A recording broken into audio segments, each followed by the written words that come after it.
Hello friends, welcome to my duels ডায়েরিতে। আজকে তোমরা দেখতে পাচ্ছ সকাল সকাল একদম চায়ের কাপ নিয়ে বসে পড়েছি।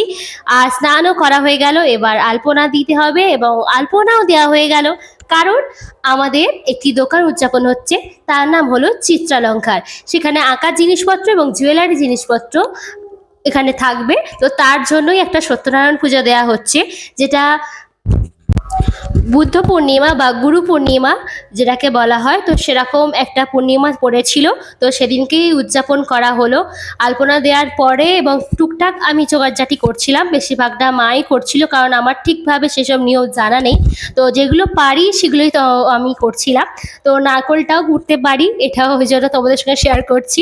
তো এটাও আমি মোটামুটি পারি, মানে আমাদের বাড়িতে যখনই নাড়ু হয় তখন আমাকেই করতে হয়। তো পুজোর উপলক্ষে সিন্নিতে যেহেতু করতে হয়, সত্যনারায়ণ পুজোতে সিন্নি দিতে হয়, তো সেখানে নারকোল, কলা থাকে, কাঁঠালি কলা যেটা হয়, এবং সেই সব দিয়ে পুজো পার্বণ করা হয়।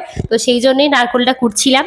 তো সকাল সকাল চান করে রেডি হয়ে নিয়ে মোটামুটি জোগাড়জাটি করছি। এটাই আমাদের দোকানের ভেতরটা। খুব একটা জিনিসপত্র তোলা হয়নি বিক্রি করার জন্য, মোটামুটি এনেছি, সেটাও তোমাদের সঙ্গে একদিন দোকানটা শেয়ার করব অন্য একদিন। তো আপাতত আজকে টুকটাক জিনিস তোমাদের সঙ্গে শেয়ার করতে চলেছি, এবং আলাদা আরও অনেক ভিডিও আসবে পুজোটা নিয়েও। তো আজকে দেখো, যদি এরকম আমার ছোট ছোট ব্লগ তোমাদের ভালো লেগে থাকে তাহলে প্লিজ চ্যানেলটাকে সাবস্ক্রাইব করে দিও এবং সবাইকে শেয়ার করে দিও। তো দেখতেই পাচ্ছ মোটামুটি একটা হয়ে গেছে করা। তারপরে আমার এই যে মা প্রদীপটা ঠিক করছিল, সলতেটা, যাতে পুজোর সময় প্রদীপটা জ্বলে। তো এটাই হলো আমার মা, তোমরা সবাই দেখে নাও। তো এবার দেখতে পাচ্ছ মোটামুটি ফলও কাটা হয়ে গেছে, সেটাই তোমাদের সঙ্গে শেয়ার করছি। এবার যে এই যে দোকানে কিছু জিনিস টুকটাক আছে, এটাই চারপাশটা তোমাদের দেখাচ্ছি, এখনো পুরোপুরি সাজানো হয়নি। তো অনেক জিনিসও বাড়তি আছে, যেহেতু খুব একটা ভালো করে দোকানটা মাল বা জিনিস তুলতে পারিনি।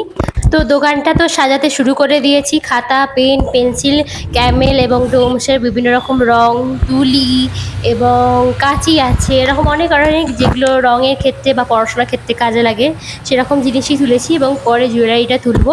তো তখন তোমাদের আরও ভালো করে দোকানটা দেখাবো। তো এরকম নতুন নতুন আরও অনেক ভিডিও দেখার জন্য প্লিজ চ্যানেলটাকে সাবস্ক্রাইব করে দিও। আর দেখতে পাচ্ছ নারায়ণ পুজো হবে আর গরুর দেখা হবে না, তা তো হতেই পারে না।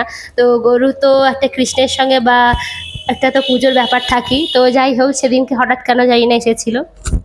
শুধুমাত্র সাজানোর দিকটা দেখালাম, এখনো পুজোটা বাকি আছে, তো তার জন্য অপেক্ষা করো নেক্সট পার্ট দেখার জন্য। তো আজকের মতন টাটা, বাই বাই।